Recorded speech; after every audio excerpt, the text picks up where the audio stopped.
¿Cómo están? Un placer acompañarles. Bienvenidos a una nueva edición del Foro La Región. Durante estas últimas semanas hemos venido afrontando la cuestión del coronavirus, como siempre, desde varias perspectivas. Efectivamente, esta pandemia tiene muchísimos enfoques, tiene muchas posibilidades de análisis y desde aquí, desde el Foro La Región, queremos abordarlas, por lo menos en su mayoría. Y lo hacemos fundamentalmente en la vertiente sanitaria, lo hacemos también en la vertiente o en las derivadas económicas e incluso psicológicas, como ha sido el último programa hace un par de días con el psicólogo Javier Urra. Vamos a mantener la información y la divulgación en términos sanitarios durante los próximos minutos. Les recordamos que, aparte de estar emitiendo este espacio a través de Telemiño, puede usted seguirnos también, si ese es su deseo, a través de la página web de la región en la dirección www.laregion.es. Planteado la cuestión previa, decirles que también hay un canal de preguntas para acceder a este espacio y poder plantearlas a nuestro invitado, a nuestro especialista en el día de hoy. ¿De quién hablamos? ¿Y a quién vamos a escuchar? ¿Con quién vamos a conversar? ¿Y a quién le vamos a preguntar? Pues estamos hablando del doctor Antonio Gipini Pérez, que es endocrinólogo del Complejo Hospitalario Ourensán. Como es habitual, primero planteamos unas cuantas preguntas y después damos entrada ya a las cuestiones que ustedes plantean a través de la vía que ustedes vieron hace unos instantes en la parte inferior de sus pantallas, así que secuencialmente a lo largo del programa tendrá usted la oportunidad de volver a ver.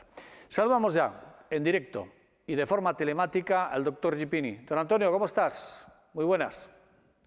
Muy bien, encantado de estar con vosotros y muy agradecido porque me hayáis invitado a participar en este foro. Es un placer para nosotros también. Bueno, el título del foro es Hábitos alimenticios saludables del confinamiento a la nueva normalidad. Antes de nada y por una cuestión, digamos que de honestidad profesional, deberemos de dejar claras algunas cosas, pensando en las preguntas que pueden venir a posteriori. Estamos hablando con una especialidad, estamos hablando con un especialista, estamos hablando de la endocrinología, una disciplina que tiene los parámetros que ahora le voy a preguntar al doctor, pero que no se trata este espacio de una consulta al uso en términos de nutrición o de alimentación. Más o menos en ese campo debemos movernos, ¿no, Antonio? Sí, sucede que siempre hubo cierta confusión con lo que es la endocrinología, así como todo el mundo sabe lo que hace un cardiólogo, lo que hace un neumólogo, un psiquiatra, en fin, un oftalmólogo, ¿no? No todo el mundo tiene claro el trabajo al que nos dedicamos. Por ejemplo, hay mucha gente que nos confunde con dietistas, que no son médicos, o con nutricionistas, que tampoco son médicos, y que como médicos piensan que nos dedicamos solamente al tema de la obesidad, y esto no es para nada así. La endocrinología, la especialidad se llama endocrinología y nutrición, pero la nutrición se refiere a nutrición hospitalaria, es decir, lo que es nutrición artificial.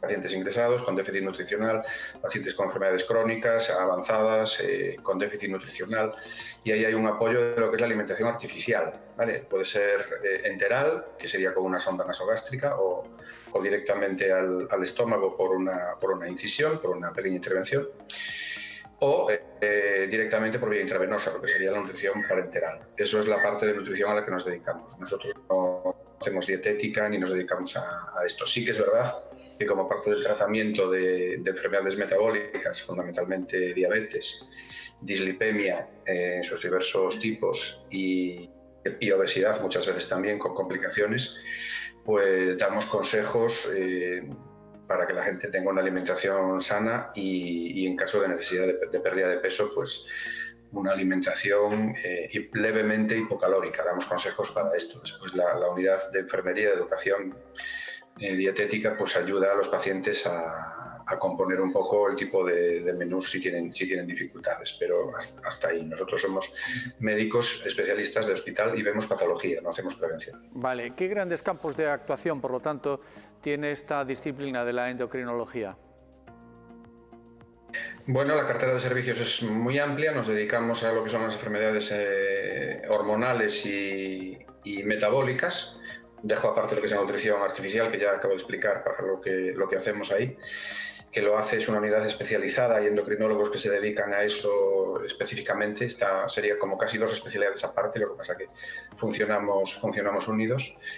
Y los endocrinólogos como tales, aparte de lo que sería la nutrición, los endocrinólogos clínicos vemos los grandes campos por cantidad de carga de trabajo son la diabetes, fundamentalmente diabetes tipo 2, diabetes del adulto relacionada con la obesidad, y problemas de glándula tiroides, bocio, hipertiroidismo, hipotiroidismo. Después, descendiendo ya en la frecuencia, pues vemos una miscelánea amplia de muchas patologías, glándula hipofisaria, con todos los problemas que hay de la disfunción hipofisaria, tanto por exceso como por defecto de función. También las glándulas adrenales, insuficiencia adrenal, exceso de producción adrenal y, bueno, luego ya pues patologías menos frecuentes. También algo que no es demasiado frecuente, pero sí que vemos con cierta periodicidad, es los trastornos de déficit de hormonas sexuales en el varón, puesto que las mujeres van al ginecólogo y ya son ellos los que llevan ese tema. Nosotros vemos los trastornos por déficit de testosterona o por déficit de gonadotropinas en varones, lo que sería el hipogonadismo. También vemos algún déficit de GH, lo que pasa que estos ya vienen derivados de pediatría, porque los déficits de hormona de crecimiento, pues si se presentan en la edad infantil los ve ya el pediatra. Nosotros trataríamos los déficits de hormona de crecimiento de transición a la vida adulta o de aparición en la vida adulta. Y bueno, fundamentalmente eso es lo que hacemos. Muy bien. Luego un montón de cosas más pequeñas, pero que porque son su baja frecuencia, yo creo que no merece mucho la pena mencionar. De acuerdo. El título del foro de hoy es Hábitos alimenticios saludables del confinamiento a la nueva normalidad. Cuando se conoció esta pandemia, cuando todo el mundo tuvimos claro de qué estábamos hablando y a lo que nos teníamos que enfrentar desde el punto de vista de un endocrinólogo, ¿qué extremos ha tenido que valorar y cuál es, digamos, que su aporte dentro de este universo que es una pandemia de estas características, doctor? El COVID-19, la enfermedad, a nuestra especialidad en concreto directamente, no ha afectado, salvo en que, a ver, yo puedo hablar de lo que está pasando en Orense o de lo que está pasando en otros hospitales de ciudades grandes, puedo extenderme un poquito. Yo tengo compañeros trabajando, bueno, pues en todos sitios de España, y he tenido contacto con algunos de Barcelona, de Madrid, etcétera, y ha afectado al trabajo en el sentido de que, bueno, pues directamente han dejado de ejercer la endocrinología. Prácticamente la totalidad de la plantilla, salvo personas, médicos mayores de riesgo con algún problema, han tenido que hacer una formación acelerada en COVID-19 y se han dedicado a tratar este tipo de pacientes como internistas que algún día fuimos, ¿no?, en nuestra formación, porque tenemos, dependiendo del caso, pues entre 1 año y 2 de formación en medicina interna, casi siempre es 1 año. Pero luego sí que tenemos una atención hospitalaria de guardias de área médica durante toda la vida profesional, bueno, toda no, hasta una edad en que podemos renunciar a ella, que de momento son los 55 años. Así que somos médicos del área médica, hacemos medicina interna en las guardias, hacemos medicina interna en las urgencias. Y partiendo de esa base, pues hemos sido reclutados como especialistas para el tratamiento de pacientes enfermos de COVID-19, de tal manera que sí, la endocrinología en hospitales de ciudades grandes o de zonas donde ha habido mucho impacto por cantidad de enfermos, la endocrinología lisa y llanamente ha desaparecido. Está empezando a funcionar ahora. Yo anteayer he tenido ocasión de hablar con el presidente de la Sociedad Catalana de Endocrinología, que estamos intentando llevar a cabo actividades telemáticas, reuniones, congresos, etcétera, virtuales, en conjunto a las sociedades científicas regionales y bueno, pues directamente nos ha dicho que por lo menos que les demos 2 o 3 semanas, porque la gente todavía se está incorporando a lo que es su trabajo propio de su especialidad en este momento. Aquí en Galicia vivimos una realidad absolutamente distinta. Tengo que decir que hemos sido unos tremendísimos afortunados.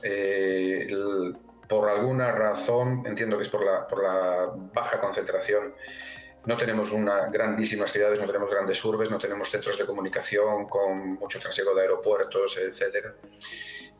Aquí la difusión de la epidemia ha llegado más tarde y, por lo tanto, las medidas de protección que han podido llegar con retraso en algunos sitios, pues aquí nos han cogido con mucha ventaja. Y me gustaría comentar en este sentido que la cifra, o sea, la noticia que se ha dado de que el test de seroprevalencia que se ha hecho en Galicia, un poco adelantado con respecto al nacional, que también creo que nos va a incluir a nosotros, ha sido una pequeña sorpresa el hecho de que haya dado un porcentaje de seroprevalencia de aproximadamente de un 1% de la población, pero es verdad que hay que decir que el método de detección tiene una sensibilidad del 60%. Quiere esto decir que de 10 personas infectadas, solamente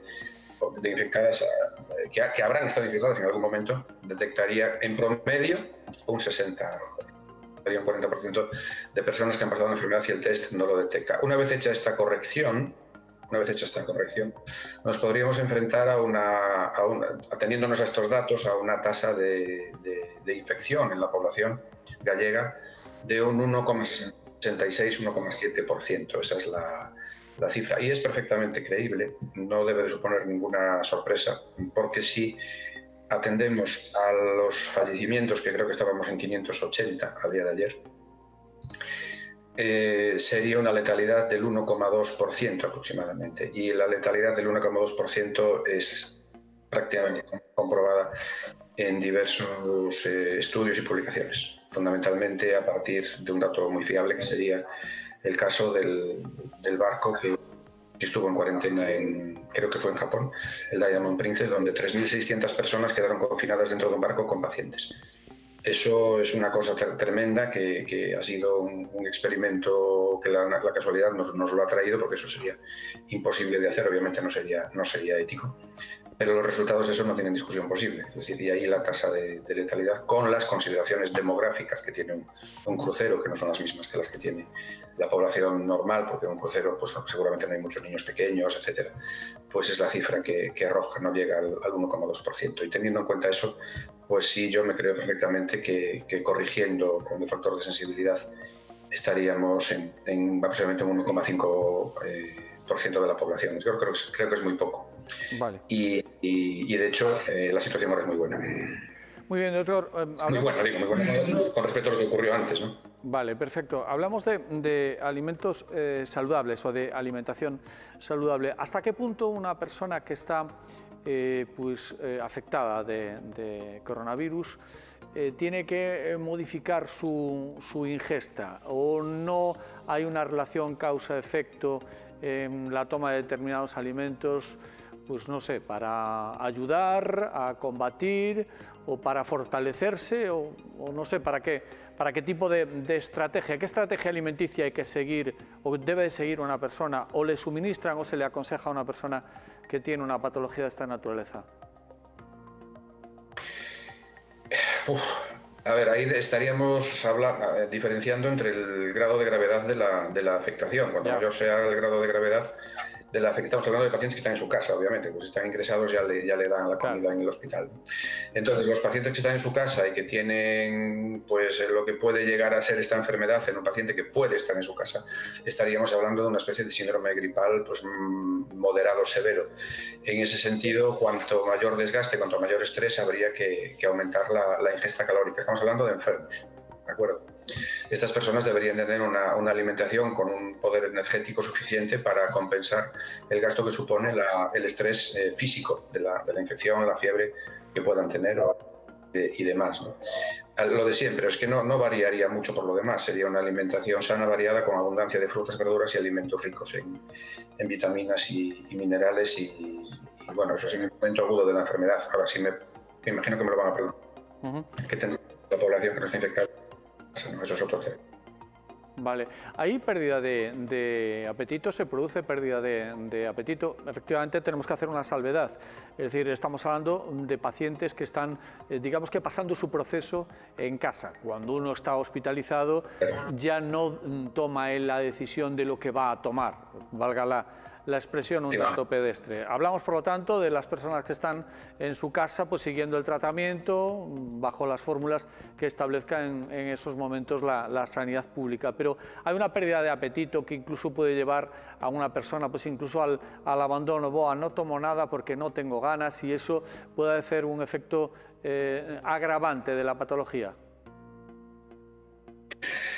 Hombre, pues dependiendo de la intensidad de la sensación de hiporexia y del tiempo que dure, podría llevar a una situación de déficit nutricional y, por lo tanto, claro, que eso produce inmunodepresión, ¿no? Ese paciente tendría una evolución negativa y esa persona acabaría ingresando sin ninguna duda. Aquí yo creo que una de las cosas que hemos aprendido con esta enfermedad es que las enfermedades no afectan, bueno, ya lo sabíamos, ¿no?, que no afectan a todo el mundo igual, pero quizá hemos aprendido mucho con esta enfermedad porque va desde no sentir nada hasta morirte. Entonces, eso es un abanico de expresión clínica enorme y, por lo tanto, dependería de cada caso.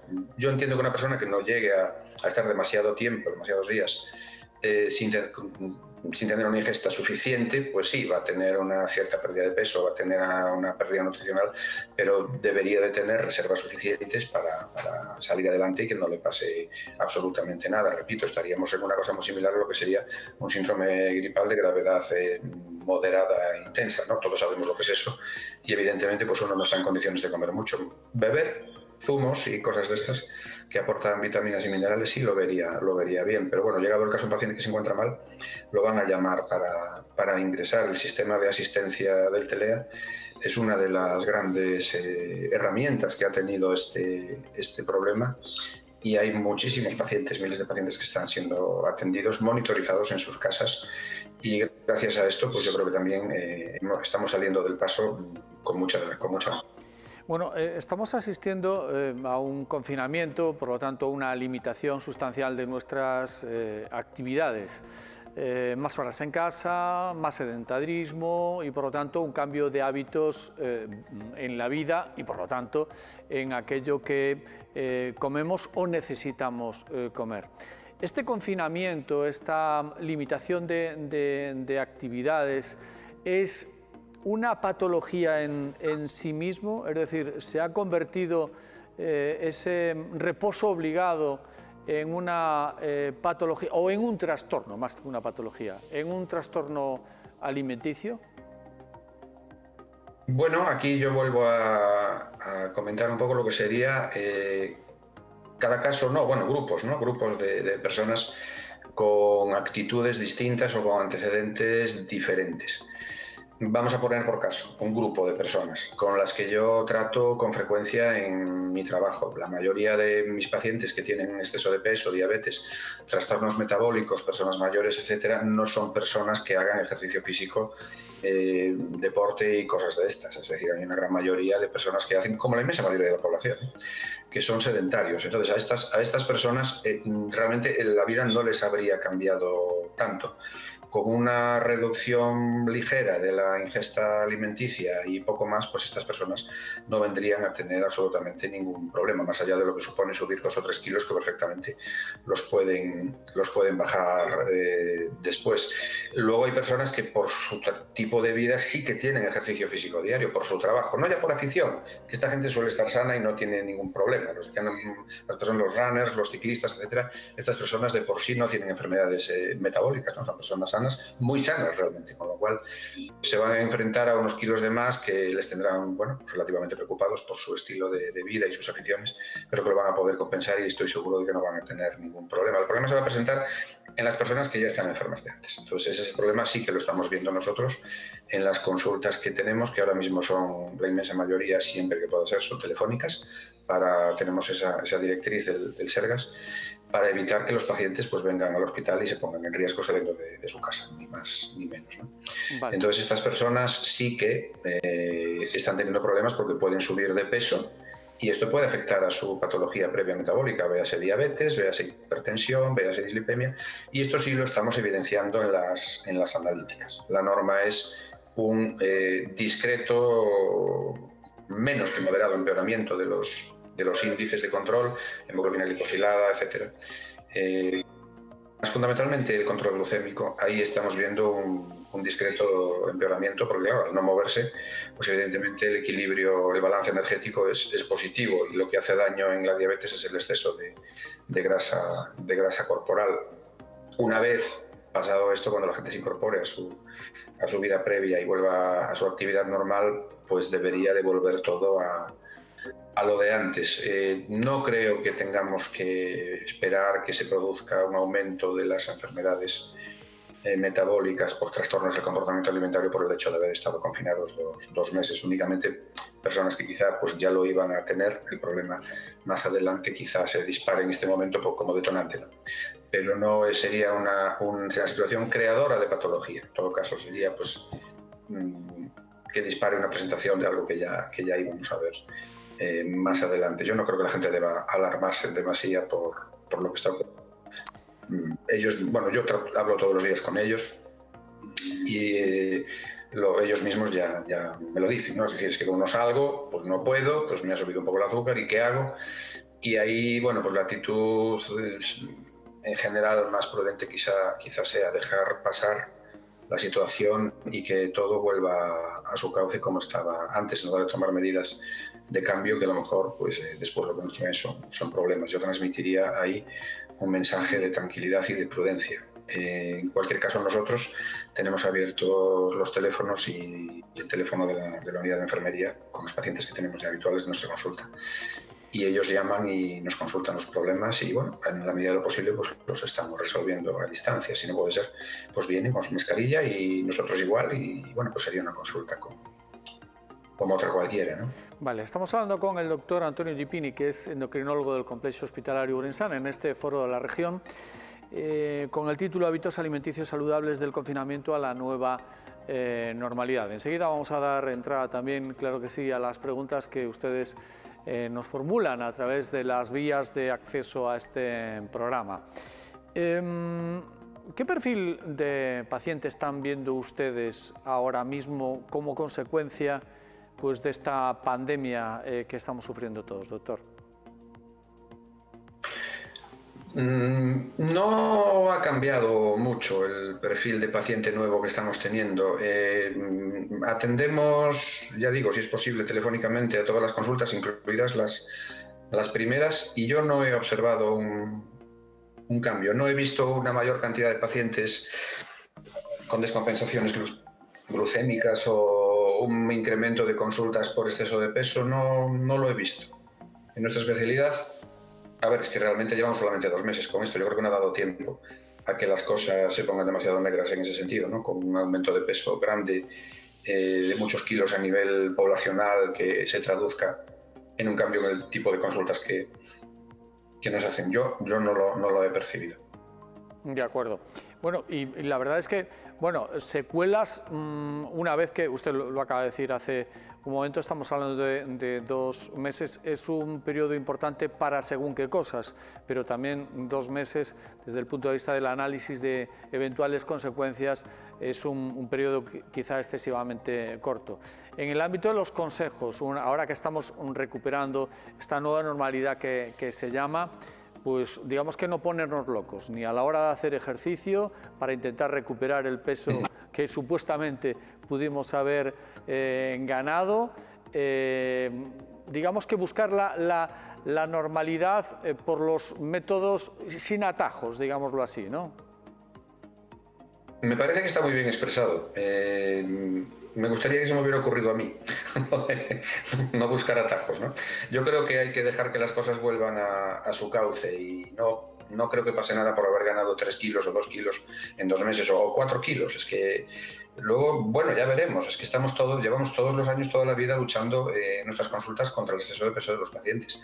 Y no creo yo que en la vida de una persona 2 meses vayan a suponer, o 3 vayan a suponer un cambio tan grande. Es verdad que en algún paciente concreto sí puede ocurrir, pero como norma general no debería. Ahora, claro, si esta situación, Dios no lo quiera, se prolongara muchísimos meses, pues evidentemente tendríamos graves problemas. Pero a lo mejor había ya graves problemas de otro tipo que superarían incluso a este. Yo tengo la esperanza de que esto se acabe más pronto que tarde y volvamos a tener una vida más o menos normal, aparte de lo que sea el distanciamiento social y alguna cosa más, que yo creo que ya va a ser automático. La propia población va a actuar, porque yo creo que estamos todos concienciados y hay gente asustada, y el miedo a veces es una gran herramienta porque nos conduce a la prudencia, ¿no?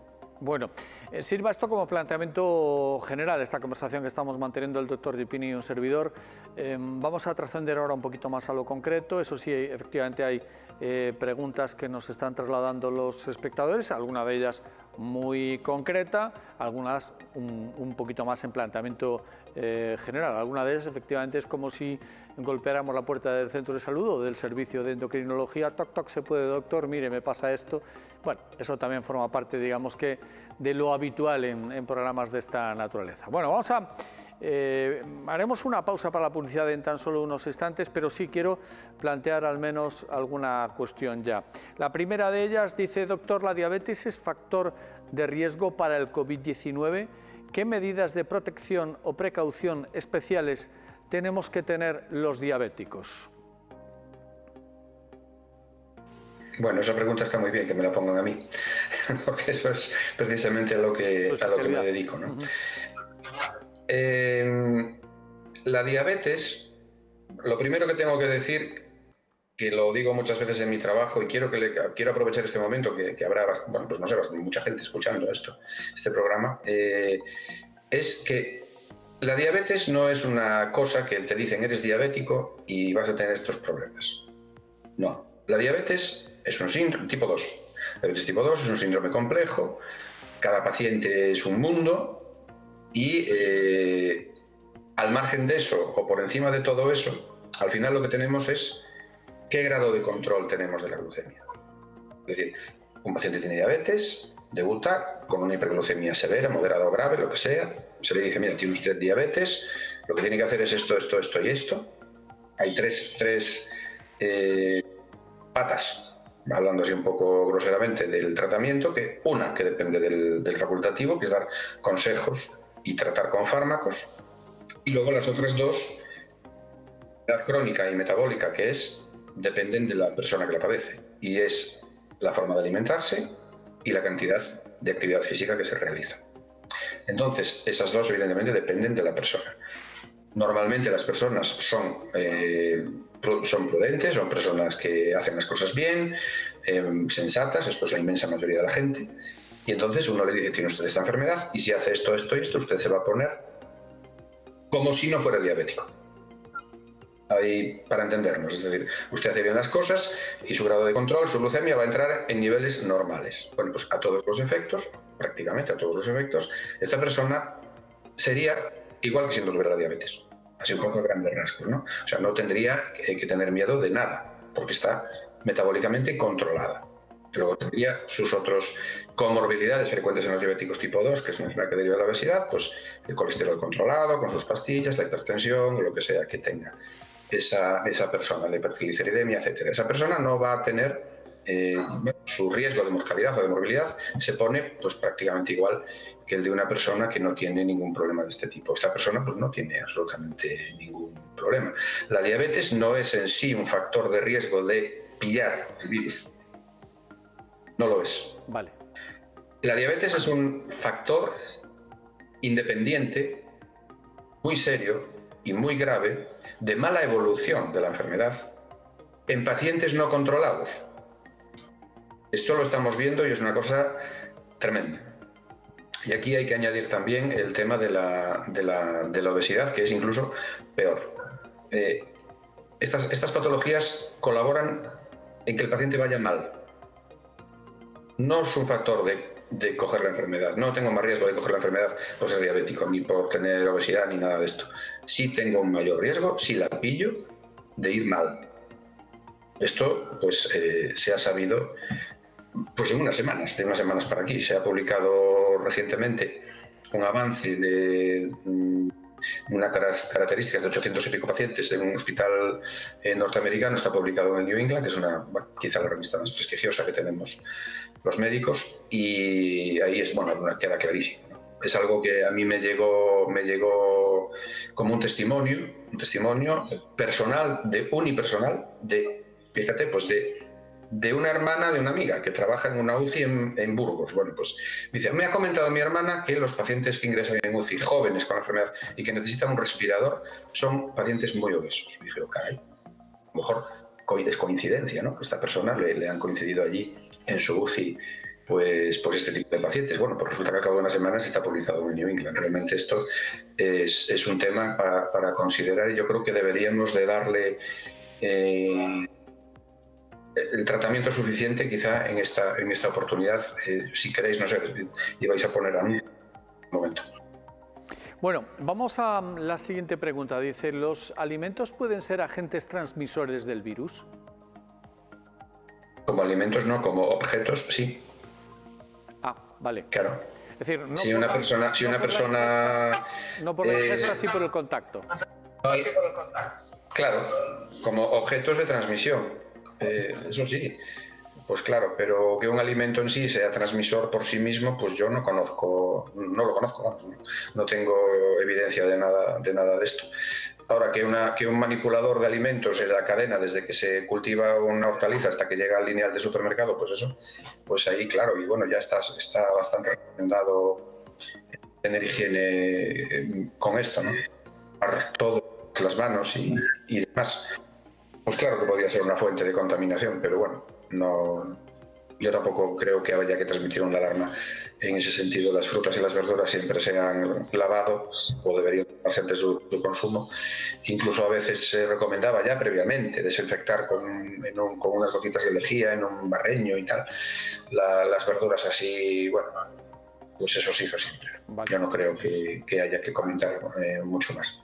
Muy bien, dice, ¿los diagnósticos con COVID necesitan algún tipo de alimentación especial? No, que yo sepa no. Vale. Siguiente cuestión, ¿los pacientes con enfermedad de Crohn han de tomar alguna precaución especial en caso de contagio del COVID-19? Bueno, la enfermedad de Crohn no es de mi campo, ¿vale? No está en nuestra cartera de servicios, es digestivo. Pero bueno, como nos toca tener pacientes en muchas clases que tienen comorbilidades, pues tratamos con enfermos de Crohn. Como dije antes, en algún momento de nuestra vida hemos sido médicos de medicina interna y también entendemos la parte que nos toca de esta patología. Entonces aquí volveríamos a tener un abanico de pacientes, ¿no? Hay pacientes con la enfermedad de Crohn, enfermedad autoinmune, y con su grado de expresión y con su grado de traslación del problema autoinmune al cuadro clínico, pues hay un amplio abanico de grados de gravedad. La enfermedad autoinmune en sí misma desconozco, no me ha llegado tampoco constancia de que tenga ninguna importancia en la relación con el virus, y si hay algún gastroenterólogo escuchándome y pues le ruego que me disculpe, pero sí que lo que puedo decir es que dos cosas. Es decir, la enfermedad de Crohn puede, en casos graves, conducir a malnutrición subclínica permanente. Es decir, hay gente que por su trastorno digestivo, bueno, está en su casa, hace más o menos su trabajo, pero tiene un grado de malnutrición. No ingresa porque no necesita, pero tiene un grado de malnutrición permanente crónico, que va lidiando con él y que va llevando tal. Esta persona pues podría tener cierto grado de inmunodeficiencia, y yo no diría que no estaría en un mayor riesgo una vez en caso de adquirir la enfermedad. Pero bueno, yo creo que estas personas son conocedoras de su situación y están bien atendidas por sus médicos y consultarían correspondientemente, y no debería de haber ningún problema, ¿no? Se intentaría poner un soporte nutricional con ingreso. Ahí entrarían mis compañeros que hacen nutrición artificial en el hospital, y creo que no debería de haber absolutamente ningún problema con pacientes de enfermedad de Crohn. Luego hay otro tema, y es que uno de los síntomas que puede producir el virus, como cualquier enfermedad vírica o catarral o cualquier coronavirus que no tiene ¿no? Los coronavirus son una enfermedad muy amplia y producen catarros comunes y síntomas de este tipo. Puede haber diarrea, ¿no? Entonces, claro, PREA y el paciente ya tiene enfermedad de Crohn y tiene estos problemas, pues sí que se vería afectada su patología de base y por lo tanto sería un paciente de un mayor riesgo. Ahora, más allá de lo que son consecuencias y una mala evolución por este tipo, yo como enfermedad en sí, por el problema autoinmune, pues lo desconozco, creo que no. Muy bien. Bueno, vamos a hacer ahora un pequeño paréntesis para la publicidad. Llevamos en torno a media hora escuchando al doctor Antonio Gipini, que es endocrinólogo del Complejo Hospitalario Ourense. Estamos en el Foro La Región. Recuerden, hábitos alimenticios saludables del confinamiento a la nueva normalidad. Es el título genérico de esta intervención. Estamos haciendo preguntas y estamos también dando paso a las preguntas que trasladan pues nuestros espectadores. Pequeño alto, insisto, volvemos de inmediato en la segunda parte. Hasta ahora.